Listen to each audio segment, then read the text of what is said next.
programme and policy. I was pleased to catch up with Kira last week, so welcome, Kira.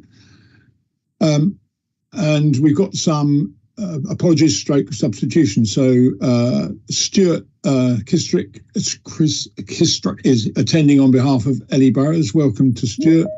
Councillor Vicky Wells is attending on behalf of Councillor Becky Cooper. So welcome, Vicky. And Councillor Paul Fiswick is attending on behalf of Councillor Jason Brooks. So again, welcome to you. We have apologies from, as I say, Ellie, Becky, Jason, and so we've got Councillor Matt Broughton has sent his apologies, and Councillor Matt Furness, and Daniel Riz has sent his, and Richard Leonard. So are there any other apologies I need to get recorded? No. Okay, so we can add those if we need to. Chat. No, I'm not watching chat. Right. Good. Simon's there. Right. Good stuff. So we have draft minutes from the previous meeting have been circulated as a part of the board pack for today. Rupert will say a bit more about Peter Duggan offering to facilitate a session in January with relevant officers. So with that as an outstanding issue, can we approve the minutes of the meeting held on the 30th of October as a true record? Yeah, okay with me. Great. Good. Approved. Sorry, was that someone against? No, that was me saying approved, just the sound of rather deep. I thought we were going to have a discussion before the meeting started, but thank you very much.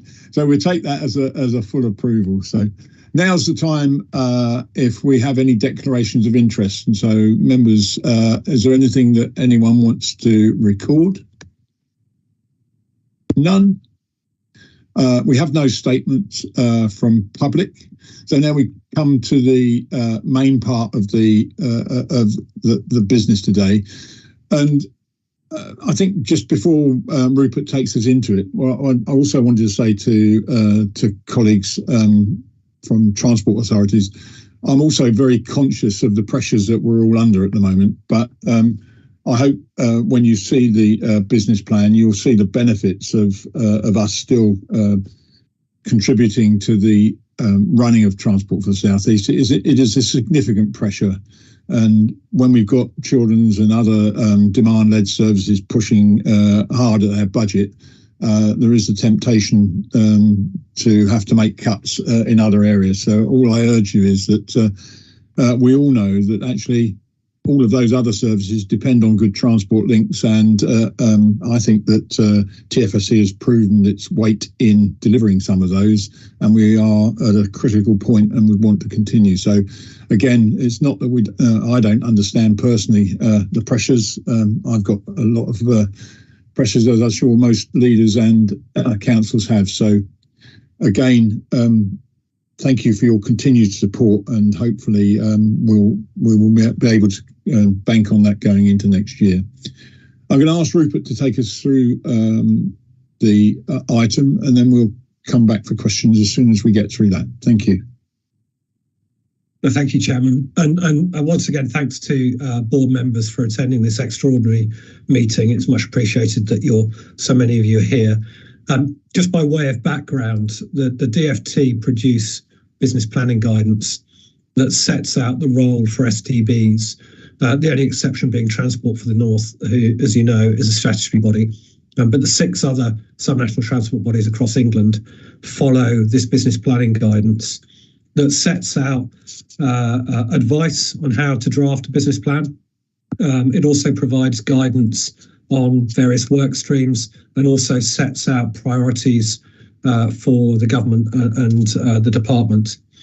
And the reason we've called this extraordinary board meeting is the department have asked that our business plans are into them by the close of the calendar year, so the end of December. And I think that is quite helpful because members will be acutely aware that in previous years, the funding settlements from the department have come mid-year. which has been quite challenging in terms of us being able to procure activities to complete work streams within a given financial year. So by getting the business plans in a timely manner, our hope is that they go in front of ministers and we get a quick decision on the funding allocations that come out to subnational transport bodies. So that really is the reason for the extraordinary board. I think it is absolutely important that the board are comfortable with what's set out in the business plan. I think it's just worth drawing your attention to what's happened over the last year. So you'll remember back in March, you agreed the strategic investment plan. It's a really significant piece of work that's a culmination of the economic connectivity review, which set out the potential for our economy within the southeast, that then provided that springboard for the transport strategy, which set out your overall vision and ambition in relation to how transport can facilitate that economic growth, and then culminating in the strategic investment plan in March. And since the production of the SIP, we've been working through on our delivery action plan.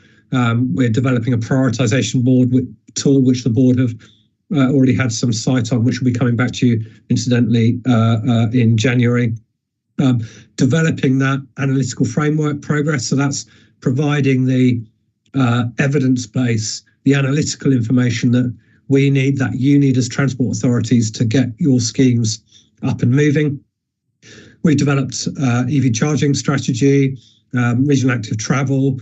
We've started some really good work on freight, sometimes seen as a bit of a sort of a undersold partner when it comes to transport, but the establishment of a regional freight forum has got us focusing on some of the things that the freight sector need and how we can facilitate that, as well as a lot of work in relation to future mobility.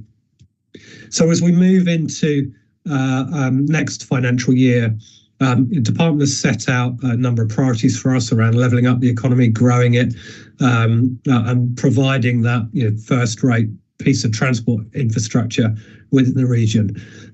We're also refreshing our transport strategy, so it's important that these things don't stay static, because as you know, the moment you produce something like that, it's at a moment in time, and you need to refresh it, particularly in relation to travel movements and travel patterns changing. We've also been doing some good work on our regional centre of excellence, supporting our colleagues in local transport authorities with their work, be that around Bus Back Better through to scheme development. And I think, I'm pleased to see that a number of major roads network schemes that were identified in the list that you prioritised have gained funding agreement. We're also working through, or planning to work through next year, some further work on SIP delivery. I think the prioritisation tool will be key in that, as well as developing that analytical capability to ensure that the evidence that we produce stacks up and draws the investment into not just local transport authority schemes, but supports national highways and network road infrastructure too. So if I just turn your attention to our the business plan figures, if you like. So we recognise, as Keith said, the importance of the local authority contribution, and that totals 498,000 in the year. Again, I would echo the points that Keith has made around the challenges that local authorities face, but the money that you provide helps lever in that support from government, and I think has been hugely successful in attracting government grant to support our activities, support that technical programme, which ultimately supports you as transport authorities. We are following the indicative allocations that were set out by government in the infamous Baroness Veer letter that set out an indicative funding profile. And for us next year, that was 2.24 million. So we're incorporating that into our financial tables. And that means we'll also be bringing over a carry forward of just shy of 800,000 into that budget process. And you can see in the papers that we balance that budget out with the detail that's provided in both Appendix 1 and Appendix 2. We have also taken the liberty of setting out that if there was more money available from the department, the activities that we would do if more money was found. So that is over and above the £2.24 million worth of grant that we hope to secure. We think it is sensible to say, actually, there's some stuff, particularly around SIP implementation, that we would want to see accelerated if we possibly could. And so we've set out at the back of Appendix 2 a little bit more detail on what additional expenditure could entail. So that is a bit of a whistle-stop tour of our business plan, Chairman. I think there's a lot of detail in there in terms of what we've achieved and what we're hoping to achieve in the following year. It goes into a bit more granularity around some of the subject areas that I've briefly touched upon, such as future mobility or decarbonisation, analytical framework, and so on. The document also sets out how we intend to engage with people out there, with our stakeholders. I think that's an important part of what we do. We've set out on a number of occasions the importance of taking people with us, the importance of not just us as a board or you as a board speaking with a single voice, but the region speaking as a single voice on the transport needs and transport improvements we see necessary to achieve the ambition that you set out in your transport strategy. So as I summarise, the business plan sets out those work streams that we would see being funded by the grant, and they're broken down in Appendix 1. And then there is further detail set out in Appendix 2, which both I and the team will be happy to field any questions on. So I will stop there, Chairman. Thank you. Thank you, Rupert. So it's your opportunity to make comments, ask questions ahead of us, hopefully approving where we're going. So we'll start with Tim, followed by David. Thank you. You can hear me, can you? Yes. I noted that one of the three key aims which Department of Transport set for the transport strategies is reducing the environmental impact of transport. Now, I know that there is quite a focus on decarbonisation, but as I've said on our previous meeting, that's very important, absolutely central. But the environmental impact of transport does, of course, go a lot wider than that. It can include severance of landscapes, habitats, impacts on biodiversity, noise, air quality, drainage even. We've been doing a study of the River Rother, which has noted the way that tyre dust and brake dust and the like end up in the Rother from the M3. What I would, I think, have expected to see would have been, I realise resources are limited, of course, but more of a discussion about those environmental impacts and putting them into the perspective of the other priorities, important priorities in the plan. But beyond reference to decarbonisation, I didn't really feel that the environmental issues were treated with quite as much scope as I would have expected, given that reducing the environmental impact of transport is a specific key aim of the Department of Transport, which is the commissioning body for these strategies. Okay. I'll hand over to Rupert, but in doing so, I would just, I'm sure I'm not reminding you or teaching you how to suck eggs, but actually getting transport and people off the roads and onto public transport is a key part of what we're doing. And we're not going to do that without proper roads. We've said before, these corridors are there. So all the interventions that we plan and will work through, we'll have those environmental assessments as we go. I'm not sure that it's the role of Transport for the South East to put in place a environmental strategy, but Rupert will tell us if it is. So I think there's a number of things within there. I mean, first to point out is that we're not a delivery body per se. So we're not National Highways or Network Rail or a local transport authority. And those organisations that do deliver schemes that may have an environmental impact are required to demonstrate that, either through the planning process. They are governed by the same statutory requirements, across those delivery bodies. I think the other point to add is that in the Transport Strategy Refresh, there is an integrated sustainability appraisal that goes with it. And if you cast your minds back to March, there was also an integrated sustainability appraisal that was undertaken as part of the strategic investment plan. So I think it's making sure that the environment is sort of built into our various work streams.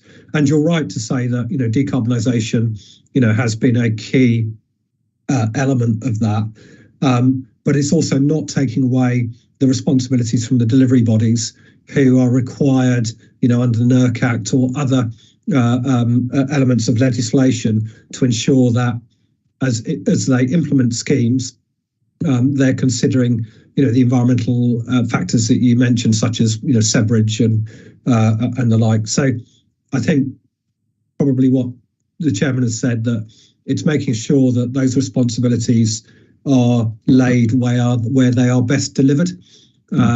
And it's probably not at a subnational transport body. That's not to say that we don't value the environment. We do, and the way in which we pick it up at our level is through the integrated sustainability appraisals.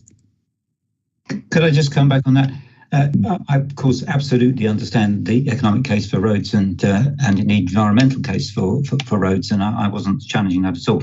It was simply that this is one of the three key areas, key aims, which where the Department of Transport, rightly or wrongly, is looking to Transport for South East along with other STBs to give a lead.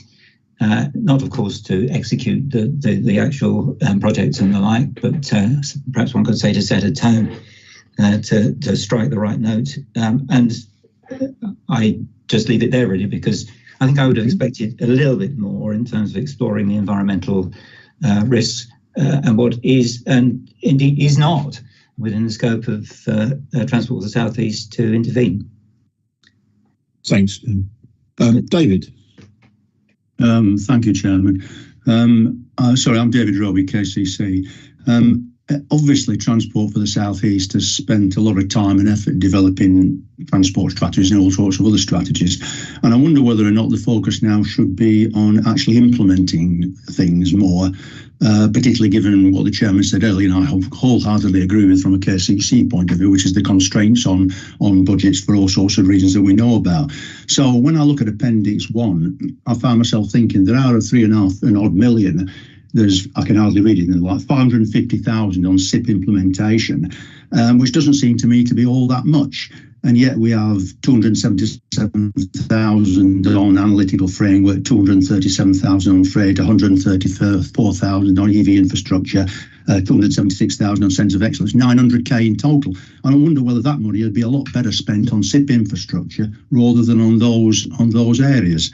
I also think that, although I'm new to this, we're just being told that we have to submit this by the end of December, and that's perfectly fine, but it's the 18th of December. I hope there's been meaningful input into the development of these plans from board members, because I wouldn't feel happy if I hadn't had a chance to input had I been on the board a bit longer. I'll answer two bits, then hand over to Rupert. The first is that officers have been looking at this, and the board meeting was called to get your input, and I'm sure your officers, I would hope your officers would have been reporting your policies and statements. The second bit, David, really is the bit that I hope that I conveyed before. The purpose of TFSE is really to have the evidence behind these schemes, and without that evidence, a lot of these schemes won't go to that next stage, and so that's why the analytical stuff is so important on getting them through. It might seem to someone that just joined that there's far too much thinking and gathering rather than doing. But and again, we come back to what Rupert said earlier. Transport for South East isn't a doing body; it's actually an enabling body, and we work with KCC or Surrey or whoever the delivering partner is, or whether it's Network Rail or National Highways. So I hope that helps. Rupert will explain it much better than I did, I'm sure. Rupert. Thank you. You make a really important point that, what we don't want the transport strategy and the strategic investment plan to become is some sort of thing that we wave every now and again and say, haven't we got a great strategy? It needs to be implemented. In order to implement some of the analytical framework budget lines that are in there are crucial to ensuring you have the evidence base to make sure that when you put a business case up to government, it stacks up and it's going to get funded.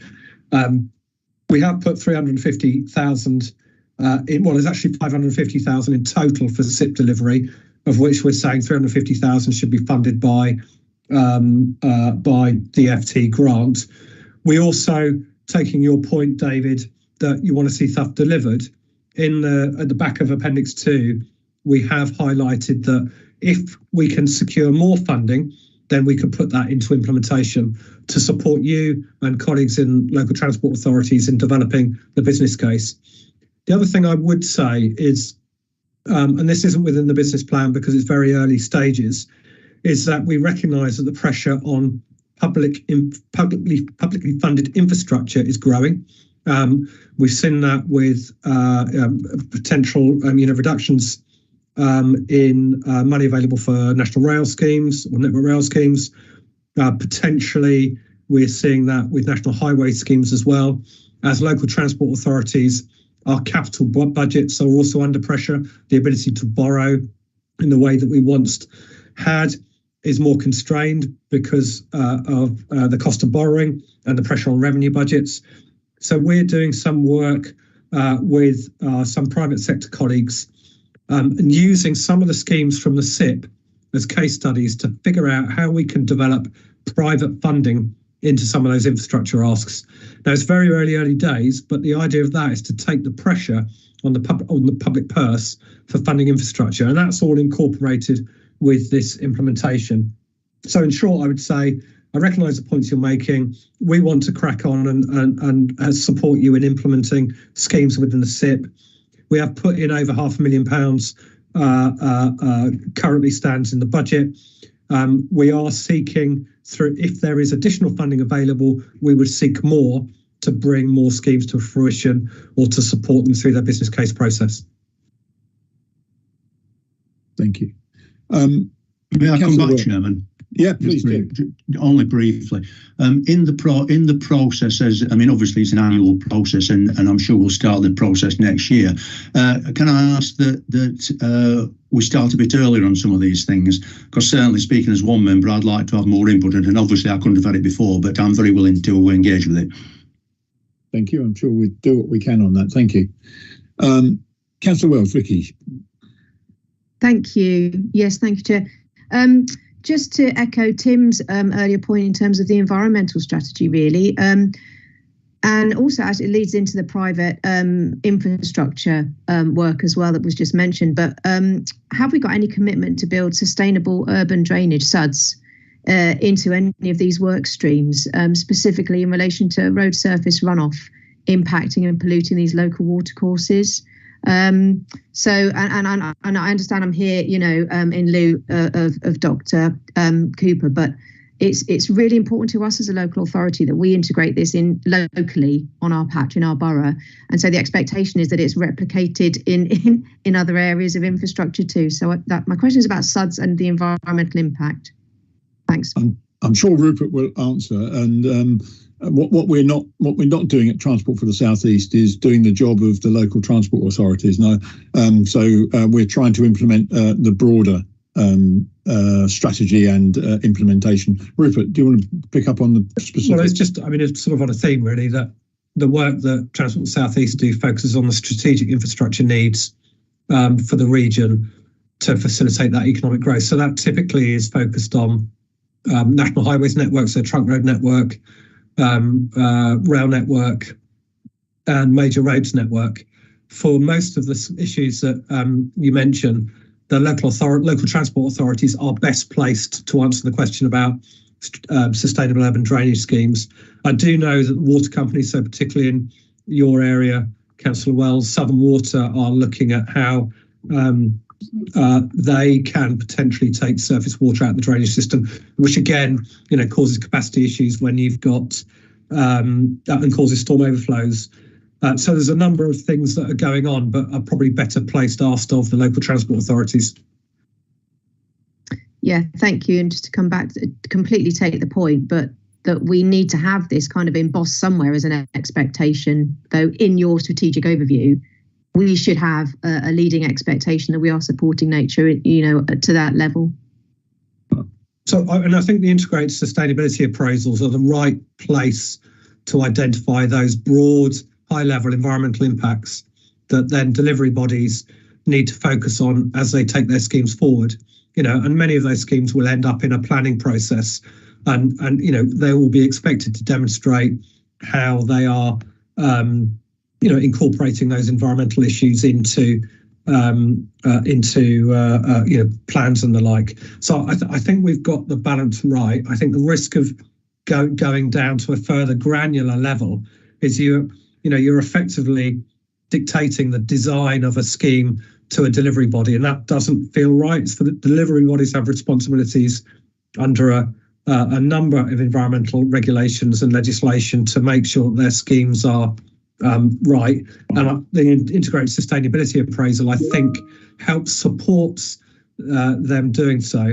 I think the other question on SUDS, if the issue around sustainable urban drainage and local red network is of significance, the question that I suspect local authorities would be asking is, well, what do you not want us to do? And so it's about a broader conversation with government about, is this a government priority to install more SUDS on the local authority network? And if so, how would that be funded? Okay, thank you for that. Then we've got Jeff, Trevor, and then Paul. So Jeff, please. Oh, thanks very much, Keith. Thanks very much for the presentation. I'm very much in. I think it's a very good paper that's been put together, and it covers a lot of areas. The one, it's not a concern because I know you're alert to it, but especially in a year running up to a general election, sometimes priorities change at quite short notice. And I think we will be looking to you and others, Rupert, to keep an eye on that and make sure that the sand is not moving from under our feet, sort of thing. It could be there could be a significant amount of change as a general election becomes closer. I know you're on top of that, but I think it's important if you're going to act as the sort of the research bit of what you do. Keep a close eye on it. Thank you. Thank you, Jeff. Trevor? Thank you, Chair. Thank you, Rupert, as well, for your presentation and all the documents that came with this as well.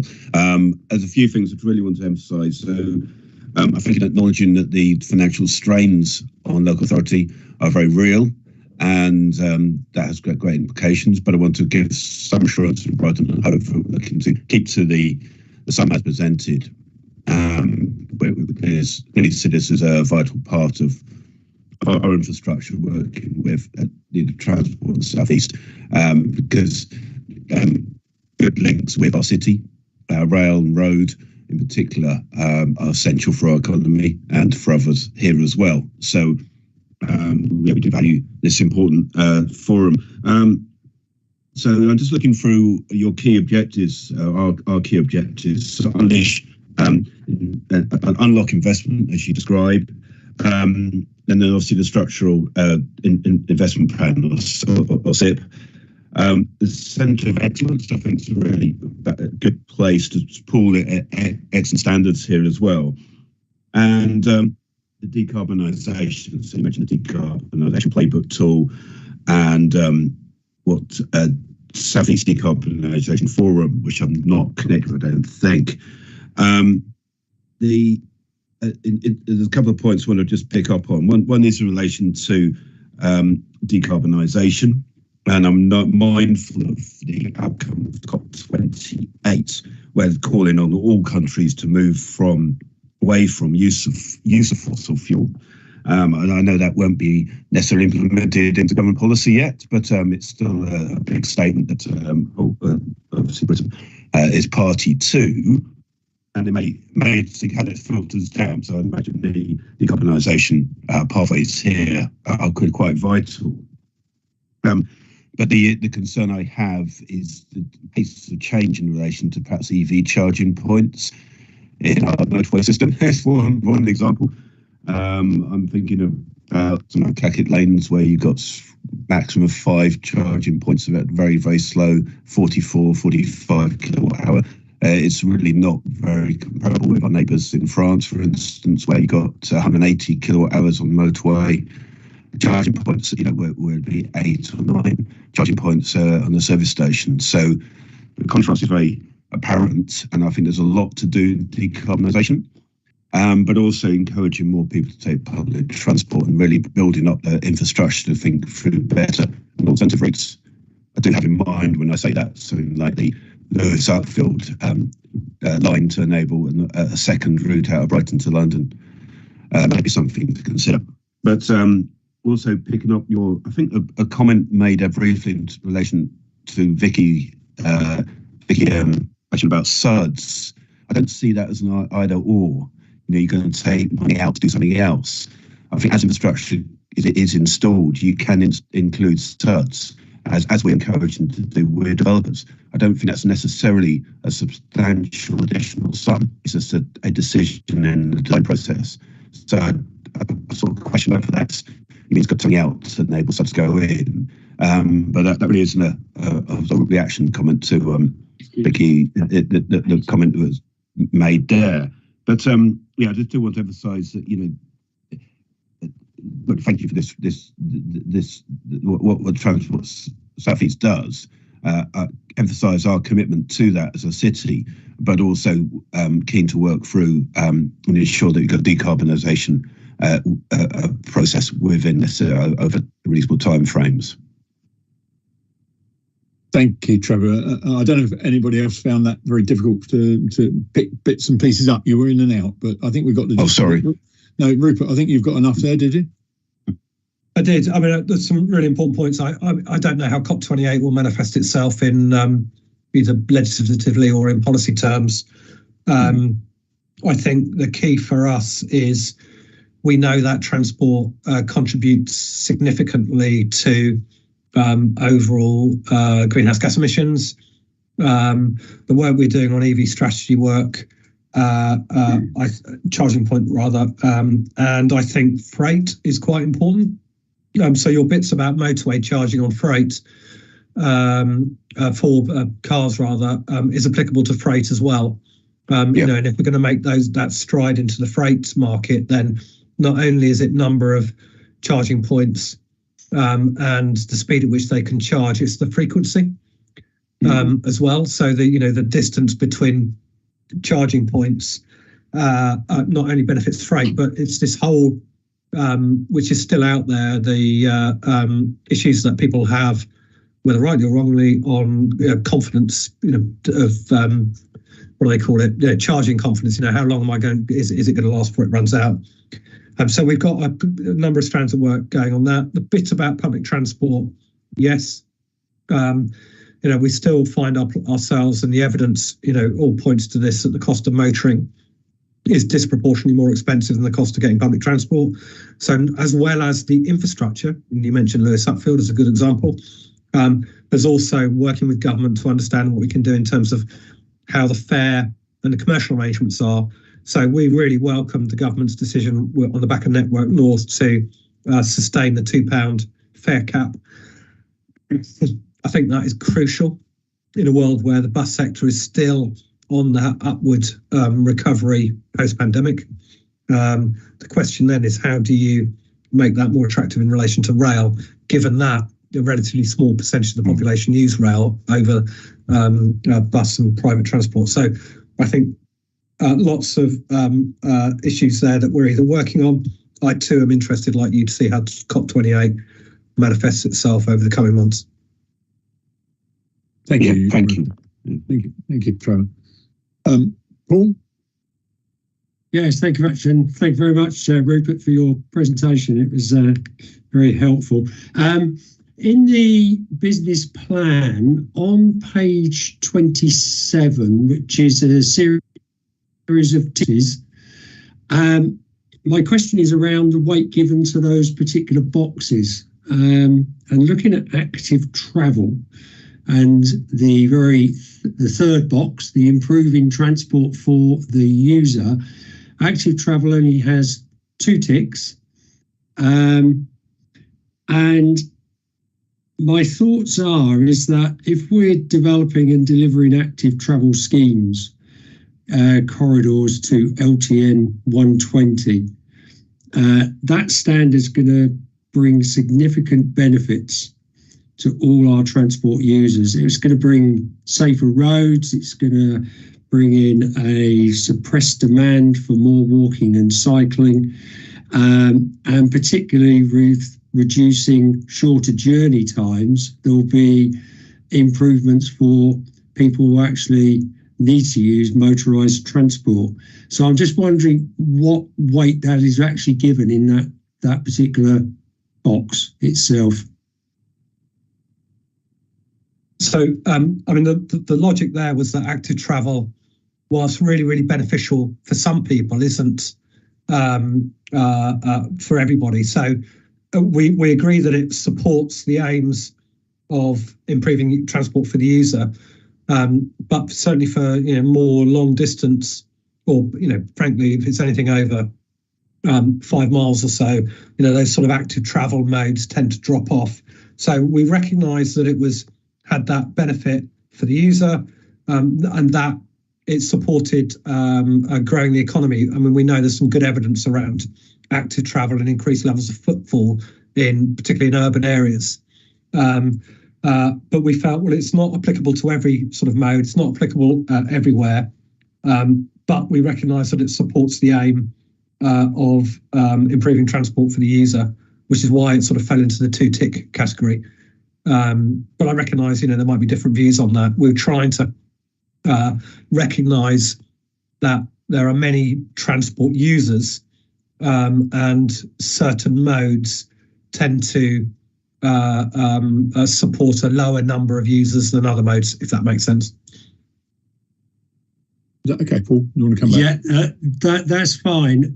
I just think it's really undervalued with the 2 ticks. Because 56% of short journeys are under 5 miles. And this is where we can make a significant difference in reducing the amount of motorised transport. Absolutely. And in your urban areas where you are, I mean, I'm sure that's absolutely right. I think where I am out in the rural areas, it's probably less prominent, but it's a point we can look at, isn't it? But Chairman, we can, if members felt strongly about this, we're not wedded to the 2 ticks. If you think actually we've underestimated it, then really happy to have that discussion. This is a business plan for your consideration. We've got a period of time before we need to submit it. We've got a week or so before we need to submit it to the DfT. So if there are changes that board members feel we need to make that you're in agreement on, then we can do so. Thank you. Well, we'll come back to that one, and Paul, if that's all right. Okay, that's fine. Thank you. Vince? Yeah. Firstly, I recognise this is a real challenge to produce something of this nature, which is relevant for all of us, supported by all of us, ticks all of our boxes, pardon the pun. So look, this is a difficult challenge. I think I'm broadly happy with most of it. Again, I know Simon Curry and Mark Brethwick, as kind of lead portfolio holder and lead officer, would have been part of that conversation. I reflect back, we had Kent leaders, and during that conversation we had a few minutes where we were talking about bus services in particular. And I'm just cognizant that the paragraph which talks about the bus forum and the £228 million, that sounds all brilliant and positive. That is not the experience of at least 1.9 million people of the Transport for South East footprint. So I just a bit of, I guess, realistic narrative, and this is the balance between, delivery, enabling, and a realistic outlook as to what that picture looks like. And in some bits of the Southeast, colleagues might go, the buses are the best they've ever been. They are phenomenal. We have a great working relationship. BSIP is where it's at. It doesn't feel that way, certainly for the people I speak to. So I think a slightly more balanced narrative would be helpful, to say there is a lot more still to do. Thank you. Rupert, do you want to come back, or are you just going to note that point? No, I take that point, actually. Some authorities did very well out of bus service improvement plans and the like. Others were disappointed. I think the key here is that, the bus forum and the work that we do, particularly the convening and the ability to speak with one voice, says, you're right, Councillor Maples, there is more work to do.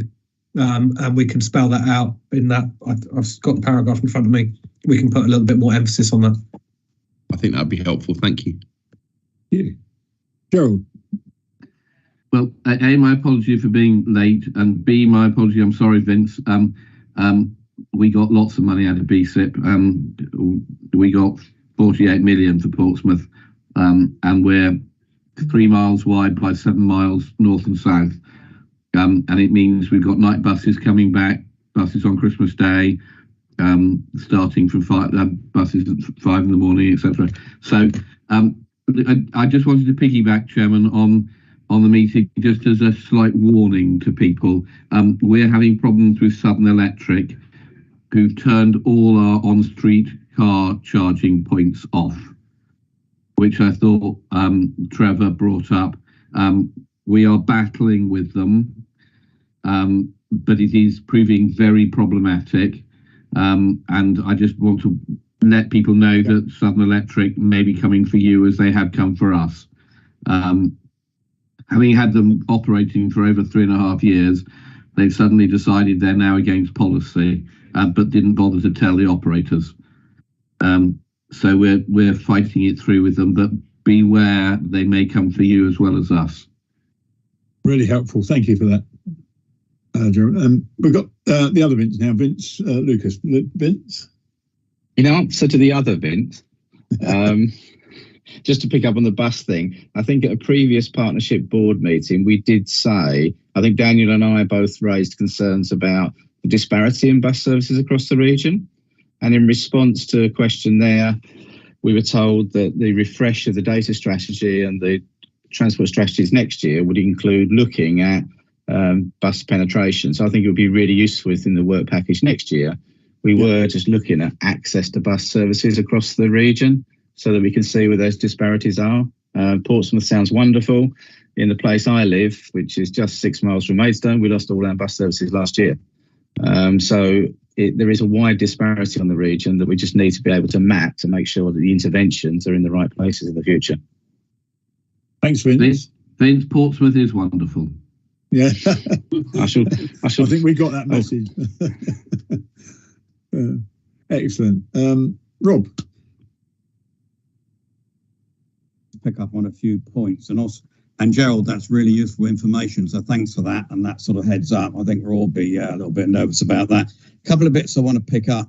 One thing was what David was saying about member engagement, and I think that is a valid point, but what I would say is sometimes we're put under the timescales that makes it difficult to do that. But I, for one, David, have regular updates with my officer team and have an input effectively through the officer team, and they regularly report back to me about those conversations. So we do have input. I do think, where we can, where there's time and allows to have more member, literally engagement like these, it's useful to do. But I certainly feel that I'm able to do that through my officer team. So I think that's just one thing on there. Obviously, on the point Vicky made, and this is interesting, it's come up, hasn't it, several times. about the role of TFSE. And I know, Keith, when we had these very early meetings when it was set up, was about, you know, the transport authorities having their role and TFSE having their role in terms of being effectively lobbying for us as one voice and an enabler as well. So I think we need to understand, except that I would say the point that Vicky made on SUDS, we should all be aware of that. And when these things are being drafted, this is the right forum, not necessarily this one, but other forums when we have the board meetings, to raise those concerns so that when officers are drafting the reports, they're conscious of all those things that members are talking about, and they all feed in, don't they, to a business plan. So we should be aware of all those. I think the bit that I really wanted to say was about, in terms of, Keith, you spoke at the very beginning and a part of your report, and it's come up several times, about the pressures that all authorities are under financially. And I think we have to be, you know, aware of capacity. And one of those, I think, if we just I look at Hampshire from my point of view, the local large majors and the A326, is about, you know, when I suppose that we are we're taking, if you like, control of those. I mean, we are effectively, you know, the partner for them. And I'm just wondering about if that is the case, the strategy for TFSE is only as good as the abilities of the authorities to be the scheme promoters. That's sort of what I'm looking for. So if we're the scheme promoters, we've got to make sure we have the capacity to do that. And I'm wondering whether the current model, whether we should start thinking about a dialogue or conversation with our DFT colleagues about looking at the risk to that, to the local authorities. Because you're quite right, Keith, I completely agree with you. Transport and infrastructure is what actually enables us to help try and address those issues with our children's services and adult social care and everything else. A vibrant economy effectively helps pay for those services. So there's no question the value of TFSE, and there's no question about the importance of transport and infrastructure. But we, as local authorities, got to make sure we have the capacity to do that as scheme promoters. So it's trying to de-risk it. Keith, you all know, and you know, and we're looking at the things we do. We're having to look at the prevention work that we do. Can we do that? And we all know prevention work is the right thing to do. I'm talking in children's services. But if you can't afford to do it, you have to address the here and now. And it's a bit like that. Huge supporter that we get this done. But I think perhaps a conversation, a dialogue with DFT about the model, about how we support local authorities and being scheme promoters, effectively to de-risk it, to be supportive, to make sure we deliver it. And I'm not sure this is the right place or moment to do that, Keith, but I think we ought to just put a marker down. We need to think about having those conversations for all our benefit, if you like. Rupert, you might have a thought on that. I mean, I'll come to Rupert, but I mean, my view is exactly that I mean, we've got to be realistic about the role, both within the team and within the wider partners that make this up. And we did, you know, need some clarity. But we've always said that one of the objectives going forward will be to assist in taking schemes through to final business case, etc. But I'll let Rupert talk about the technicalities behind that. Yeah, I'll just make the point, Keith. It is about the risk and the capacity to, you know, as us, you know, as being the scheme promoters. That's the important bit, I think. Yeah. Sorry. Thank you. Yeah. No. So, I mean, I think from a TFC perspective, that pipeline is absolutely fundamental. So, I think there's the work through the SIP implementation. Building your strategic outline business cases, your outline business to get you to full. You know, we know it's going to be a really tough set of capital settlements for local transport authorities, for national delivery bodies. So building the pipeline in a way that means that when the taps get turned on again, because this sector does have this sort of boom and bust approach, we've got stuff on the shelf that's ready to go in your patches. And I think the other bit that Rob was talking about is how do you de-risk that? So where does the risk, you know, we've seen this, or frankly, you're seeing with HS2, won't you? You know, the inflation impacts at the moment are eye-watering, you know, and it means that schemes that might have had approval at OB, outline business case, they are effectively capped so that any cost overrun falls on the local authority. So when you get to that point and you're dealing with, I don't know, looked after children costs, SEND costs, you don't have the flexibility that you once had to use that revenue stream to leverage more borrowing. So I'm with you. I think it is a conversation with the department about how do we de-risk this for local authorities, because ultimately, on the MRN, that they are looking to you to deliver growth, deliver local plans, deliver loads of other things, but you're not able to do that if you haven't got certainty on your costs. So we are with you on that. I think in terms of the support that we can give you to make really strong arguments, the modelling support, the work through the analytical framework, the advocating for local transport authorities with the department is key. And it might be, this is a little bit naughty to put our DFT colleagues on the spot, but you do have one of them in the room here. This isn't a Southeast problem. This is a national problem. How do you de-risk?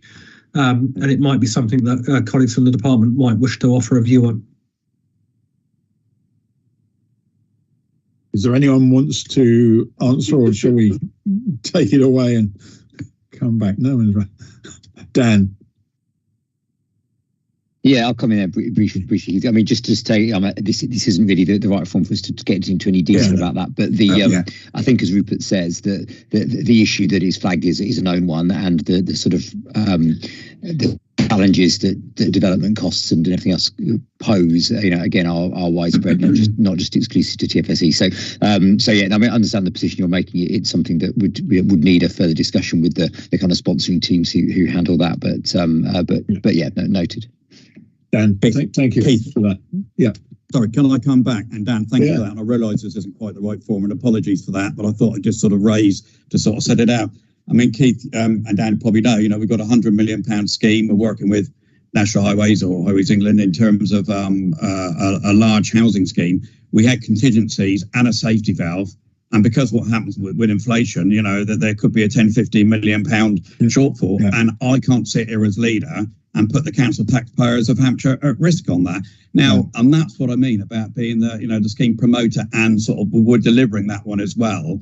So it's actually trying to be helpful to make sure that we do this, because ultimately, as Keith, I completely support infrastructure is key to the economy. And at the end of the day, that's what I have 1,600 children in Hampshire that by court order we look after, and I'm their corporate mums and dads. Yeah. And how do you put that against everything else we do? So I think it's all known the pressure, and it's not a moan, it's trying to make sure that we do deliver, but it's de-risking it. I think it's important. But thank you, Keith. I've had probably longer than my say, so appreciate it. No, I think you've made your point very well, and I think it's been noted, and Dan is absolutely right. We will continue this conversation with DFT as we go forward. So thanks for raising it again today.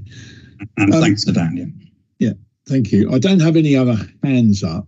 So we've made a couple of recommendations there. There was one that we were going to come back on, and I've forgotten what it was. Do we need to come back today?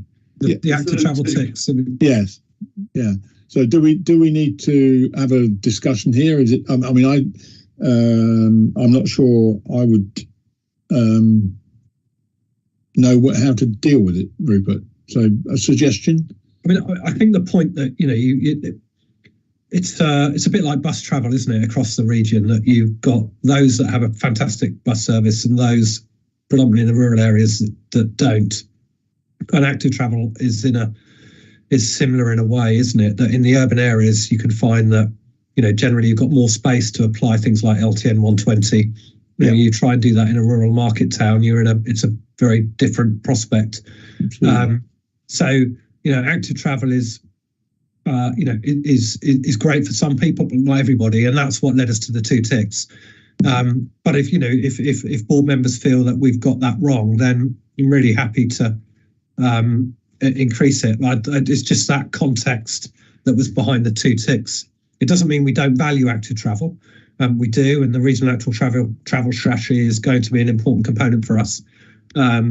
Ultimately, delivery of active travel is broadly a local transport authority, and we don't want to step into the realms of as being a delivery body.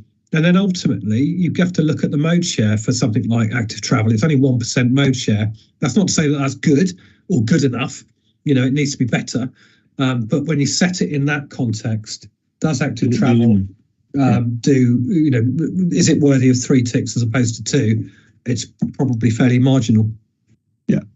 I'm in your hands, board. At the end of the day, I'm content with that it's got enough coverage where it is. But if somebody wants to move it up, then now's your time. David. I think 2 ticks is about right. It's a balance thing, as has just been said. Works for some people, doesn't work for everybody. I think we have to be careful that we're practical. I think 2 ticks is about right. That's my opinion. Thank you. Vince? That's Councillor Vince. Thanks. Yeah, similar. I think these are always a little bit subjective, so I think that's probably where it's pitched currently is in the right kind of arena. And with 2 or 3 bits from the conversation today, there'll be, small alterations, which I think hopefully we're just about to agree the principle of what's in the plan, subject to minor final alterations in this last week. Okay. Nobody's saying, Vicky, do you want to come back? Don't mind. Just thank you. Yeah, I think it could be increased. I don't think it will hurt. I'd like to refer back to this statistic that was raised earlier on about the volume of journeys over smaller areas. And so for more urban areas, that's very significant. So I think there is space to improve it, actually. Thank you. Okay. Paul? Yeah, I fully agree. As I said before, I think it's undervalued of how it's shown at the moment. The real focus is on towns and cities, the urban areas, not on the rural areas. And therefore I think we're undervaluing what we can actually achieve here. It's absolutely key to get more and more people walking and cycling safely.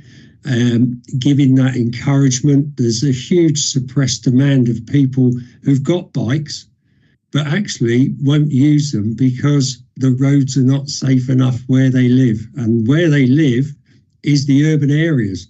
That's where the majority of people live, and I think we're really undervaluing this, and I think it should have 3 ticks. I'll take that as a point, but just I'll take it as a point. Trevor. Thank you, Chair. Just to perhaps echo the emphasis of active travel, I would agree. Very, very important to encourage those who can and might to take up and make it safer, and people have positive experiences. They encourage perhaps their families to go with them, and friends, etc. So that's really vital to build up that infrastructure. So I'll probably go for the 2-tick agreement there. But in terms of volume, and like you said, that point about 1%, I mean, it's good to get above 1%, clearly. But in terms of volume, I see the key to reducing number of car miles, for instance, particularly domestic car miles, might be pretty evidence suggesting to strengthen the public transport services, particularly buses. I think the £2 bus fare is brilliant. But also, I think the price points on some of our rail journeys are very, very high. I'd love to see that reduced to get more people consider taking trains, particularly longer journeys. And, so although I agree with active travel and encourage it where we can, and those that might, encourage particularly those to take it up and remove barriers, I do think the emphasis probably is more with public transport to reduce the volume and decarbonise around that. Thank you. I think we've got a balance there that clearly says that it's important to all of us and we really want to emphasise it. But actually, if we need to go to a vote, we will. But I think that recognising that, and I don't know whether you can do that in the narrative without changing the ticks, Rupert, but I think the majority of people that have spoken are in the we got it about right camp. So listen, we're not going to fall out over it. If there's anything specific you want to send to Rupert and the team to be considered, please do that. I think if we sit here and try and do it by committee, we'll be here for the rest of the day. So if you're happy with that, it's a very important part of the work programme, but it's, as we say, just another part of the work programme. So, colleagues, we're asked today to agree the business plan, as I say, with the exception of minor tweaks that can be agreed, and we can do any changes electronically if we need to. And hopefully you'll think that the conversations we've had have been worthwhile. And I'm sorry we don't have much more time to give you prior notice and discuss, but we've done our best. So if there's no other questions, then I'll just put it to you. Are there any objections to agreeing the business plan? Agreed. None showing. Right. Agreed. Okay, so we do that. Agreed. Yeah. Thank you all very much. Is there any other business that anyone needs to raise urgently today? No. Have we got any urgent plans for sleighs being delayed? Because that would be very important to the young people of Medway. I hope not. I understood they were not coming to Medway, Vince, but we'll talk about that offline. That's harsh. That's harsh. Very hard. Can I just finish by, again, 2 points. The first is, I'm sure on behalf of the board, we would want to thank the team, hard-working team at TFSE for the work that they've done during this year, and wish them well in continuing. We've got a long way to go to keep delivering. So a big thank you from all of us. And secondly, to you as board members, I mean, at the end of the day, this only works if we all become part of this. And I'm really hopeful and impressed that having met a lot of your new members, that going forward, we will be in a position to continue with the speaking with one voice, whilst not always agreeing, but always agreeing to disagree politely and productively. So thank you all very much. The board meeting next is on Monday, the 29th of January, 1 o'clock. So, and that's again virtual. So I look forward to seeing you all there. And even up in Medway, I hope you all have a good Christmas, and Father Christmas gives you all you need. So thank you very much indeed for your time.